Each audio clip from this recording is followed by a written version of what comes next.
X9, sebelum kita ke sini, kita akan mengidentifikasi nilai ekstrim suatu fungsi, secara khusus itu ekstrim lokal, maka kita bisa menggunakan uji ini. Yaitu ada 3 hal, ada 3 kondisi yang bisa kita gunakan untuk menyimpulkan apakah suatu fungsi itu dia memiliki titik ekstrim lokal pada titik X sama dengan C. Kondisi pertama apa? Sebelumnya di sini ada tipe ya, ini harusnya C. Dan di sini harusnya C. Yang pertama, ketika f aksen C sama dengan 0 dan f double aksen C kurang dari 0, maka kita bisa mengatakan bahwa fungsi f itu memiliki maksimum lokal pada X sama dengan C. Selanjutnya, ketika f aksen C itu sama dengan 0 dan f double aksen C itu lebih besar dari 0, maka kita bisa mengatakan bahwa f itu memiliki minimum lokal pada X sama dengan C. Selanjutnya, ketika f aksen C sama dengan 0 dan f double aksen C sama dengan 0, maka ini tidak bisa kita simpulkan. Artinya apa? Artinya di sini ujinya gagal. Itu ya. Jadi kita bisa menggunakan uji ini ketika dua kondisi ini yang terpenuhi, yaitu apa? F aksen C sama dengan 0, F double aksen C kurang dari 0, maka kita bisa mengatakan F minim maksimum lokal pada X sama dengan C. Dan sebaliknya, ketika F aksen C sama dengan 0 dan F double aksen C lebih besar dari 0, maka kita bisa katakan F itu memiliki minimum lokal pada saat X sama dengan C. Namun ketika kita menjumpai F aksen C sama dengan 0 dan F double aksen C sama dengan 0, maka uji tersebut gagal. Kayak gitu. Ya, tentang menggambar grafik dari suatu fungsi. Seperti yang kita tahu, selama ini ketika kita menggambar grafik suatu fungsi, itu kita hanya mengenal 2 cara, yaitu dengan menggunakan list data dari angka-angka yang berada di domainnya, kemudian yang kedua dengan menggunakan pergeseran, kemudian penskalaan dan seterusnya yang kita pelajari di sebelum UTS kayak gitu. Nah, sekarang kalau fungsinya itu lebih rumit, kita akan kesusahan ketika hanya menggunakan 2 cara tersebut. Maka di sini kita bisa menggunakan info-info yang baru saja kita terima kemarin, yaitu tentang nilai ekstrim, kemudian tentang fungsi naik, fungsi turun, selanjutnya fungsi cekung atas, cekung bawah.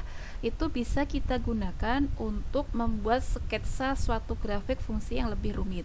Salah satu contohnya di contoh 1.10, ketika kita punya fungsi seperti ini, kita disuruh membuat sketsanya. Nah, dengan cara apa? Di soal ini sudah diberikan alurnya untuk membuat sketsa. Ada 5 alur yang kita diminta untuk melaluinya supaya nanti kita bisa mendapatkan sketsa ini. Nah, pertama yang harus kita lakukan ketika disuruh membuat sketsa suatu grafik fungsi, maka identifikasi dulu si fungsinya. Di situ efeknya kita tahu, efeknya apa? X pangkat 4 dikurangi dengan 4X pangkat 3 ditambah dengan 10. Nah, sebelum melalui ini, maka kita tentukan dulu domain dari fungsi. Nah, di soal ini dia tidak dibatasi domainnya. Berarti domainnya apa ini? Kalau fungsi ini dilepas seperti ini, maka domainnya apa? Minta hingga. Ya, semua hingga. minta hingga kurang dari X kurang dari tak hingga, gitu ya. Intinya semua bilangan real ketika kita masukkan ke dalam fungsi ini semuanya pasti akan terdefinisi kayak gitu. Nah, selanjutnya di poin A ini kita disuruh menentukan titik ekstrim. Padahal kita tahu titik ekstrim itu bisa diperoleh dari mana? Titik kritis. Titik kritis. Selain itu di titik batas, gitu kan ya. Nah, titik kritis itu bisa diperoleh dari mana? Titik stasioner sama singular. Ya, titik stasioner dan titik singular. Oleh karena itu, nanti kita membutuhkan turunan pertama kan dari fungsi tersebut. Turunan pertamanya apa? Iya. 4x pangkat 3. Ya. Dikurangi 12x kuadrat. Kemudian nanti di bagian ini kita disuruh menentukan cekung atas juga serta cekung bawah. Cekung atas, cekung bawah kemarin diperoleh dari mana? Turunan ke 2. Berarti kita butuh turunan kedua juga. Kita tuliskan dulu turunan kedua dari fungsi ini apa? 12x kuadrat min 12x min 24x kayak ini. Nah, dari fungsi yang sudah diberikan ini kita mendapatkan informasi seperti ini. Sudah kita identifikasi. Nah, selanjutnya masuk ke poin A. Yang poin A kita disuruh menentukan titik ekstrimnya. Kita tahu bahwa titik ekstrim itu diperoleh dari 3 hal. titik kritis. Ya. Titik ekstrim itu diperoleh dari titik kritis. Titik kritis sendiri ada 2, yaitu apa?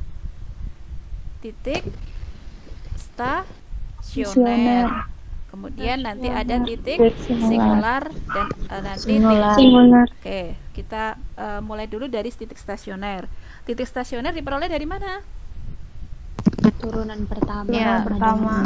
Turunan pertamanya sama dengan kan 0, kemudian nanti akan memperoleh x gitu ya. Turunan pertamanya di sini seperti ini. Berapa itu? 4x pangkat 3 dikurangi 12x kuadrat. Ini sama dengan 0.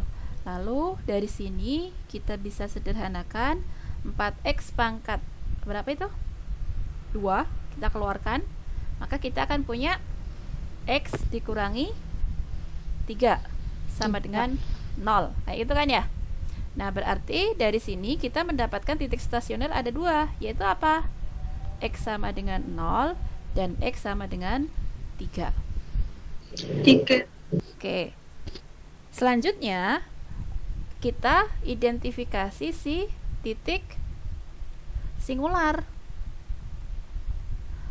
Untuk menentukan titik singular, kemarin kita harus memperhatikan turunan pertama dari fungsi tersebut. Kalau kita perhatikan, turunan pertama dari fungsi tersebut apa? 4x pangkat 3 dikurangi 12x kuadrat. Nah, ini ada nggak x yang membuat fungsi ini tidak terdefinisi? Tidak ada. Tidak ada. Tidak Berarti ada. ini tidak memiliki titik singular. Oke, seperti itu. Nah, selanjutnya titik ekstrim yang lainnya bisa diperoleh dari mana? Titik batas. Titik batas. Nah, titik batas, apa yang perlu kita perhatikan kemarin? Domain. Nah, domainnya ini terbatas nggak? Enggak. Nggak. Tidak. Berarti dia punya titik batas nggak? Tidak. Enggak. Ya, berarti dia juga tidak memiliki titik batas. Nah, seperti itu. Dengan demikian, yang poin A di sini kita memiliki titik ekstrim hanya diperoleh dari mana? Titik stasioner. stasioner. Berarti dari sini kita bisa simpulkan bahwa jadi titik ekstrim dari si fungsi tersebut hanya ada 2, yaitu x sama dengan 0 dan x sama dengan 3, seperti itu. Oke, yang poin A sudah kita identifikasi. Nah, selanjutnya kita disuruh menentukan apa ini yang poin B? Fungsi naik Ya, dan fungsi naik dan fungsi turun. Kemarin kalau kita mau menentukan fungsi naik atau fungsi turun, kita buat apa? Garis bilangan. Yang dimana garis bilangan itu harus kita isikan titik ekstrim tadi. Titik ekstrimnya berapa? 0 sama 3. 0 sama Nah, berarti di sini kita buat garis bilangan. Misalnya di sini 0, kemudian di sini 3. Kayak gitu. Oke. Mungkin biar lebih enak dibacanya, sekarang intervalnya saya tulis di bawah aja. Nah, di sini ada 3 interval. Ini interval yang pertama, di sini interval yang kedua, di situ ada interval ketiga. Interval pertamanya berapa di situ? Min min tak 1. hingga kurang dari Kurang dari X, kurang dari min 1. 0 atau min 1? 0. Ya. Interval yang kedua 0 kurang dari X Kurang dari kurang X, dari kurang dari 3. 3. Interval yang ketiga 3, kurang dari X, kurang dari tak kurang hingga. dari tak hingga. Tak hingga. Nah, selanjutnya dari sini kemarin kita harus mengidentifikasi dari si F aksen gitu kan ya. Nah, di Iya. bagian ini kita punya nilai misalnya min 1, berarti kita substitusikan F aksen min 1. F aksennya ini berarti positif atau negatif? Negatif. Negatif. Negatif berapa itu kalau kita substitusikan? 4 16. dikalikan min 1 pangkat 3 dikurangi dengan 12 dikalikan 1 kuadrat gitu kan ya. Nah, berarti Iya, ini Bu. jadi min 16. 16. Berarti dari sini kita bisa mengatakan bahwa F aksennya kurang dari 0, atau bisa kita tulis kasih tanda negatif kayak gitu. Nah, selanjutnya kalau negatif, kemarin apa perilaku fungsinya? Turun. Yaitu F turun. Nah, selanjutnya di antara 0 sampai 3 itu misalnya ada bilangan 1 di sini. Berarti kita substitusikan F aksen 1. F aksen 1-nya berapa? Kalau kita substitusikan ke situ 4 dikurangi 4. 12 juga kan? Iya. Berarti min Iya. 8. Berarti F aksen tandanya apa? Negatif. Kurang dari 0 atau negatif. Berarti F-nya gimana? Turun. Turun lagi. Nah, selanjutnya di bagian ini, di sini ada angka 4. Berarti kita coba substitusikan F aksen 4. F aksen 4, maka kita akan dapat berapa?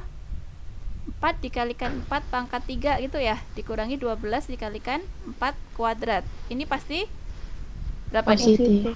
Ini langsung saja ya, kelihatan sudah positif. Berarti F aksennya positif.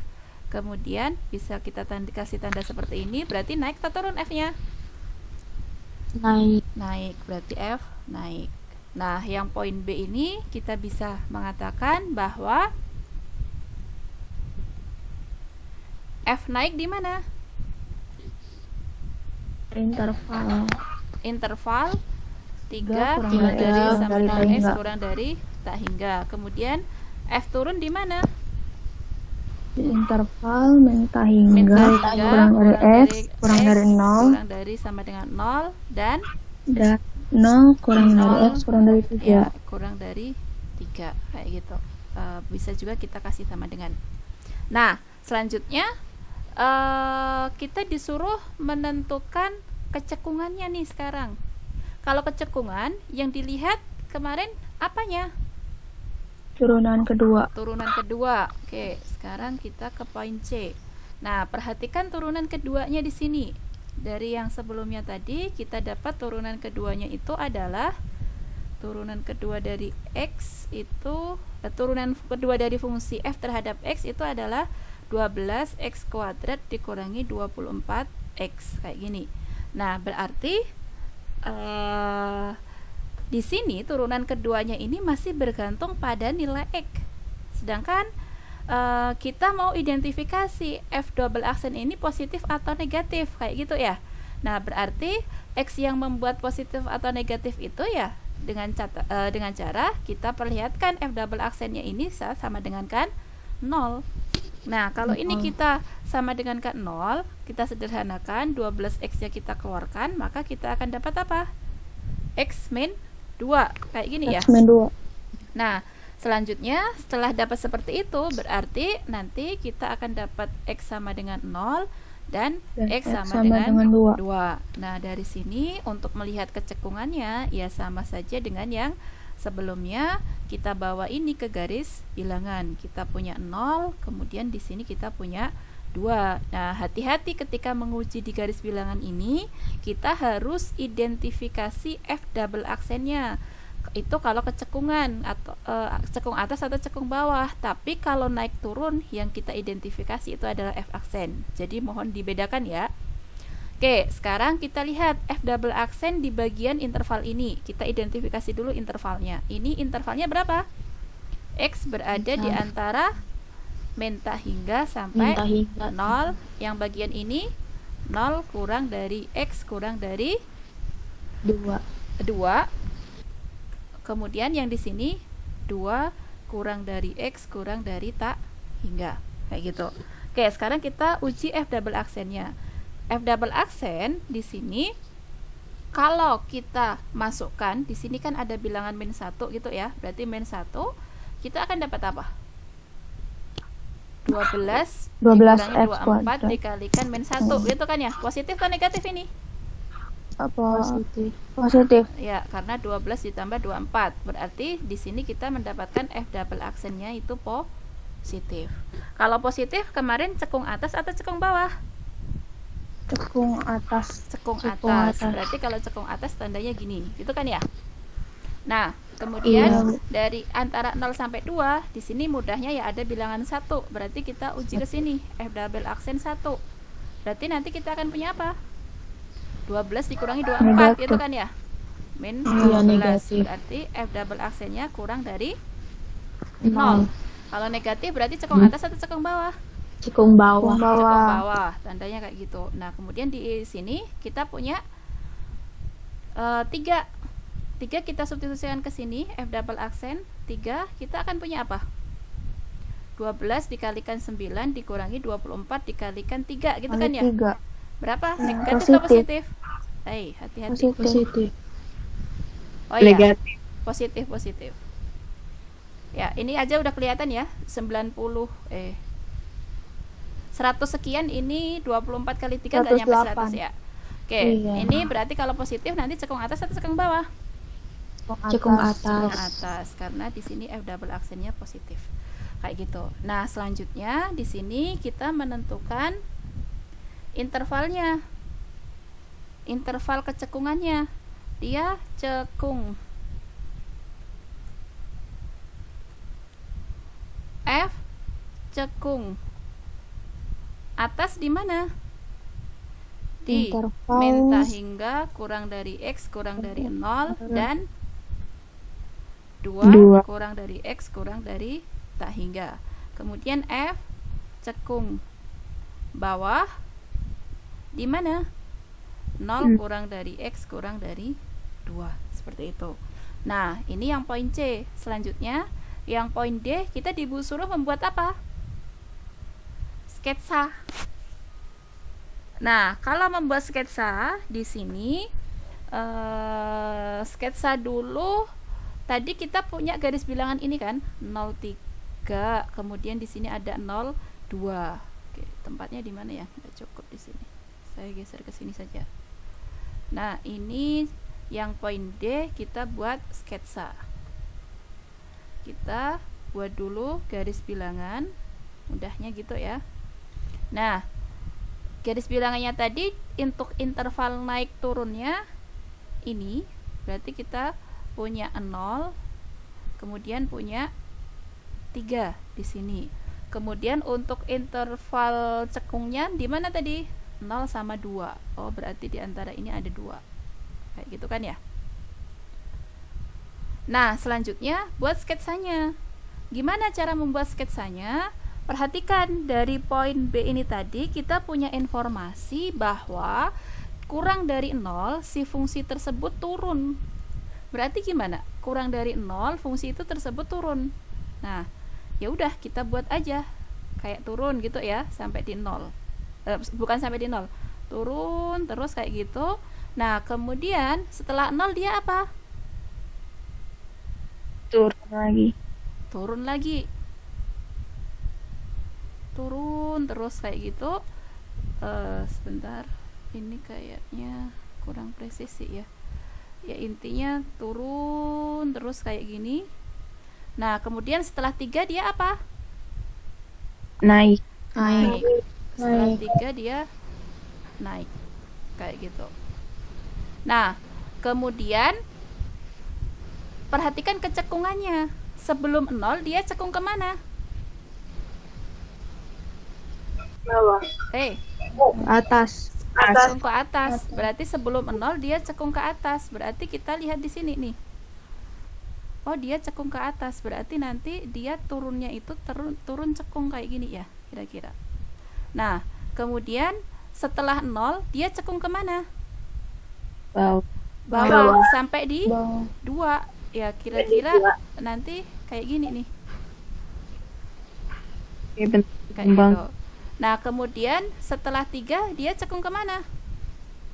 Atas. Ke atas. Berarti dia nanti kira-kira ya kayak gini. Kemudian cekung atas lagi, tapi naik. Nah, kayak gitu. Ini baru sketsa ya, belum presisi.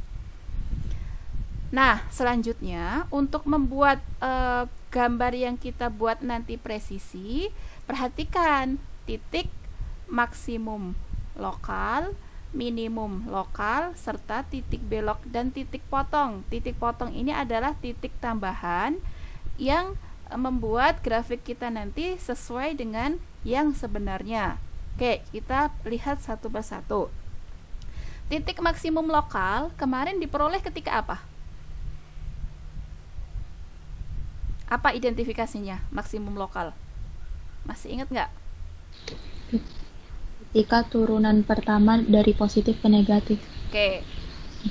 Dari maksimum lokal dari positif ke negatif. Nah, sekarang berarti kita perhatikan di sini. Ini terlalu rumit ya, terlalu sudah crowded. Kita bawa saja ke sini. Misalnya di sini poin E. Poin E kita bawa ke sini. Kita mau lihat maksimum minimumnya. Berarti kita perhatiannya ke sini. Di situ ada 0 dan ada 3. Sekarang kita lihat aja tandanya. Ini F aksen apa?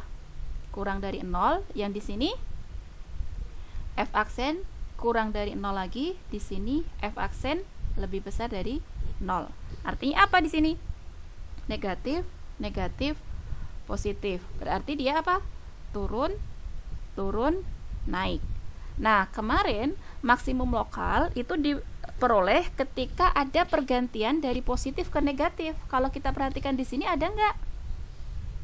Ada. Tidak ada. Tidak ada. Ya, berarti tidak memiliki maksimum lokal. Ini fungsi nanti. Nah, kemudian kalau kita perhatikan di sini, dia punya minimum lokal nggak? Minimum lokal diperoleh dari mana? Negatif ke positif. Negatif ke positif. Ada nggak di sini? Ada. Ya, di sini. Oh, sebentar, saya ganti warna. Di bagian ini kan? Nah, berarti di sini nanti terjadi minimum lokal. Berarti minimum lokal diperoleh di mana? Diperoleh pada titik 3, F3. Kayak gitu kan? Ya enggak? F3 berapa? Ya substitusikan ke fungsinya. Masukkan ke sini. Berapa tuh kalau F3?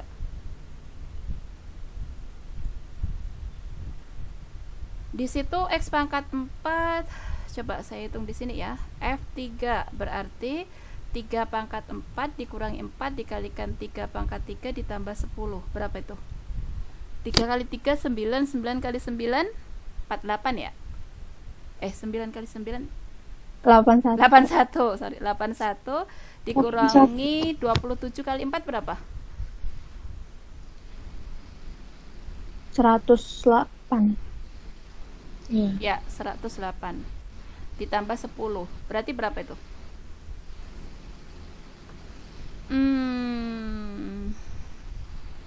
118 dikurangi 81. 17 ya? Ya, minus 17. Minus 17 kayak gitu. Nah, berarti ini nanti titiknya diperoleh adalah titik minimum lokalnya di, nggak cukup, saya geser ke bawah, 3,-17. Nah, selanjutnya setelah itu kita tentukan lagi, tadi ya bolehlah kita kasih keterangan Maks lokal tidak ada ya, tidak ada. Kemudian diminta apa lagi tadi? Titik belok. Masih ingat titik belok itu diperoleh dari mana? Titik belok itu Turunan apa kedua. definisinya? Masih ingat definisi titik belok apa?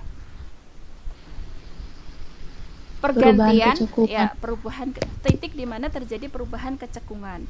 Sekarang di sini perhatikan 0 sama 2. Berarti di sini 0, kemudian di sini ada 2. Nah, tadi kita tahu bahwa di 0 ini tadi F double aksennya lebih besar dari 0, kemudian di sini F double aksennya kurang dari 0, di sini F double aksennya lebih besar dari 0.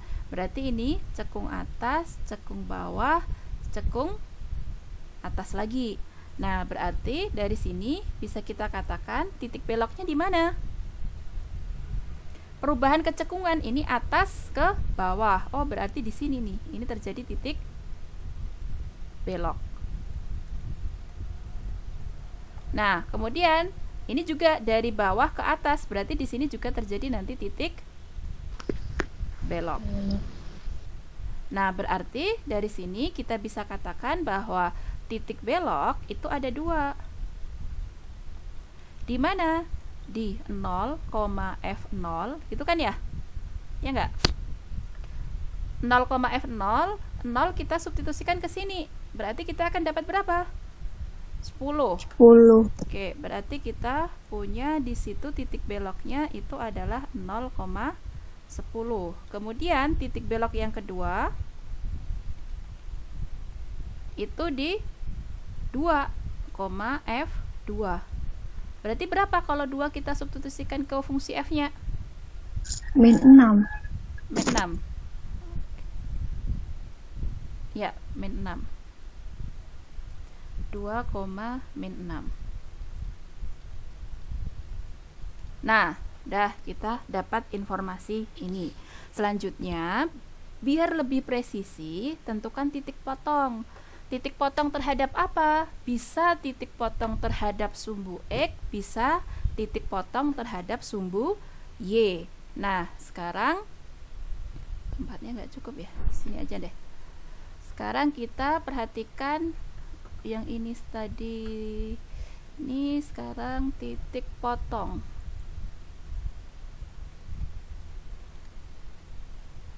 Titik potong terhadap sumbu X. Sumbu X. Berarti kalau titik potong terhadap sumbu X, siapa yang harus 0? Y. Y. Y harus sama dengan 0. Berarti apa? Ya, kita mencari ini semua sama dengan 0 gitu kan ya? X pangkat 4. Berapa itu tadi fungsinya? X pangkat 4 min 4 4x pangkat 3. min 4 X pangkat 3 ditambah 10 sama dengan 0. Nah, ini kalian harus mencari X-nya. Tapi kalau dirasa susah, sebenarnya juga tidak perlu terlalu presisi, itu kan ya? Karena tadi kan kita sebenarnya sudah mendapatkan sketsanya kayak gitu, dan kita sudah cukup informatif untuk mendapatkan masing-masing titik belok minimum lokal dan maksimum lokal. Sebenarnya kalau memang ini dirasa susah untuk mendapatkannya, ya berarti tidak wajib yang ini kayak gitu.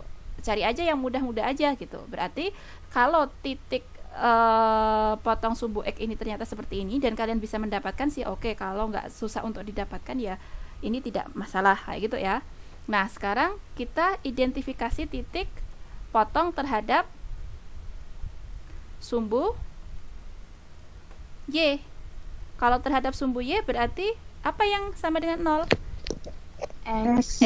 Nah, kalau X sama dengan 0 ini mah mudah, substitusikan saja ke fungsinya. Berarti kita masukkan F0 ke fungsinya ini, kita akan mendapatkan 0 pangkat 4 dikurangi 4 dikalikan 0 pangkat 3 ditambah 10. Tidak lain dia di sini. Berarti titik potongnya di mana? 0,10 kayak gitu. Nah, berdasarkan semua informasi yang ada di sini tadi dan kita sudah mendapatkan kira-kira nanti gambarnya itu kayak gini, tapi ini masih belum presisi. Maka dengan informasi tambahan ini tadi kita bisa membuat sketsa grafiknya di bidang XY. Sebentar, saya cari tempat dulu.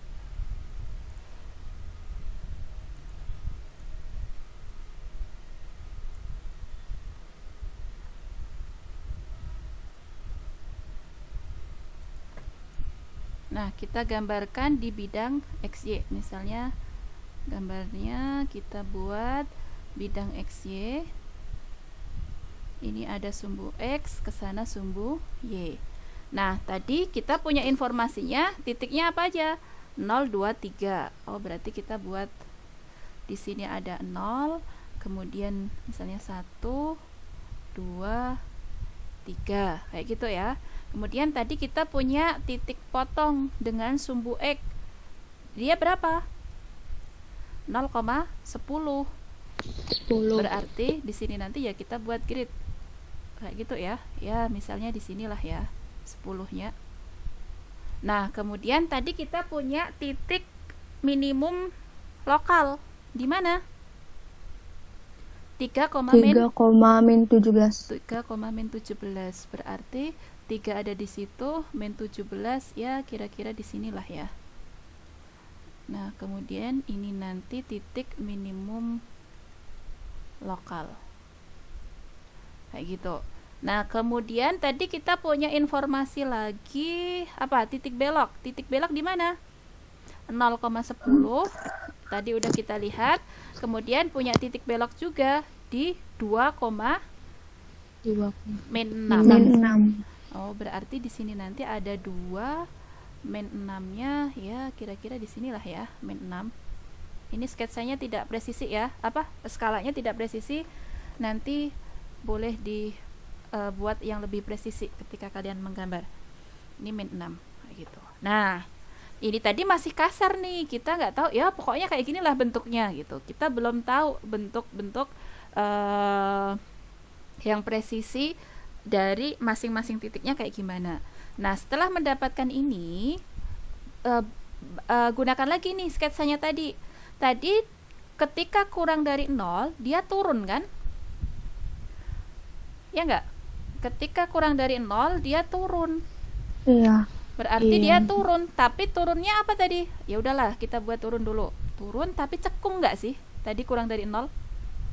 Iya, ke bawah. Cekung atas. Cekung atas. Berarti kurang dari 0, titik potongnya dengan sumbu Y-nya di sini. Oh, berarti dia nanti turun tapi cekung. Ya, kurang lebih kayak gitulah ya. Nah, kemudian di 0,10 dia belok kan? Belok itu artinya apa? Perubahan kecekungan dari cekung atas ke cekung bawah. Tapi dia masih turun kan? Sampai 3. Iya. Nah, berarti dia nanti turun lagi nih.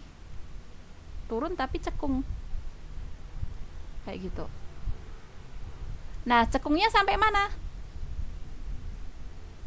Sampai 2. Cekung bawahnya sampai 2 kan?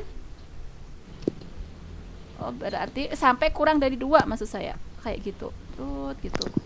Ini turun, cekung. Nah, sampai di sini dia ganti kecekungannya. Cekung kemana? Ke atas. Ke bawah. Ke atas. Berarti gini. Ya, gitulah kurang lebih ya gambarnya. Nah, selanjutnya ini bisa kita lihat. Tadi kan dia trennya kayak gini nih. Ternyata ketika kita sudah sketsa gambarnya, ya kurang lebih seperti ini kita identifikasi. Ini tadi merupakan titik belok. Yang di sini titik belok juga kan? Yang di sini titik min lokal. Nah, kalau kita perhatikan di sebelumnya 0, dia kan turun dulu. Berarti kan dia datangnya dari atas kan? Ya enggak? Dari atas turun. Habis itu setelah ini dia naik terus. Tidak ada informasi bahwa dia turun lagi. Kenapa? Karena dia naik ketika ketika X-nya kurang dari 3 ketika 3 kurang dari X kurang dari hingga. Berarti ke sana dia pasti naik terus kan? Iya, Bu. Nah, berarti Iya, ini Bu. selain minimum lokal, dia akan menjadi apa? Minimum global juga. Minimum global. Kayak gitu. Nah, kurang lebih seperti itu cara membuat sketsa dari suatu grafik yang rumit selain menggunakan metode yang sudah kita kenal. Kayak gitu. Silahkan dipahami dulu.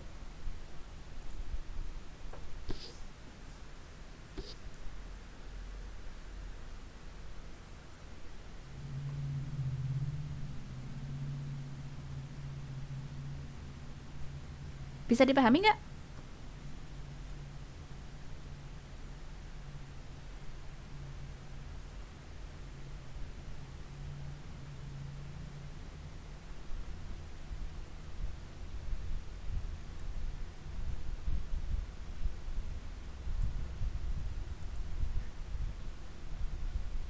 Silahkan kalau ada yang mau ditanyakan.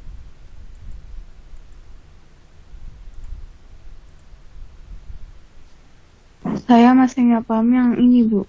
Garis yang warna ungu itu, Yang warna ungu, yang atas. mana ada warna ungu? Ini Bu, ungu, Bu. Tunggu. Saya masih nggak paham yang di sini, Bu. Minimal. Ini. Iya. Nah, ini kan minimum lokal nih. Diperoleh dari mana? Dari informasi yang ini tadi nih. Oh iya. Terjadi Iya. pergantian dari F aksennya negatif ke F aksennya positif gitu. Oh, berarti di sini terjadi minimum lokal. Ternyata ketika kita telusur lebih jauh, si grafik fungsi ini tidak mungkin turun lagi setelah 3. Dan sebelum 3 dia posisinya datang dari atas terus kan? Tidak ada yang lebih rendah dari ini. Ya berarti sekaligus dia menjadi minimum global kayak gitu. Oh, makasih. Yuk, sama-sama. Nah, kalau kita perhatikan berdasarkan sketsa ini tadi masih belum presisi.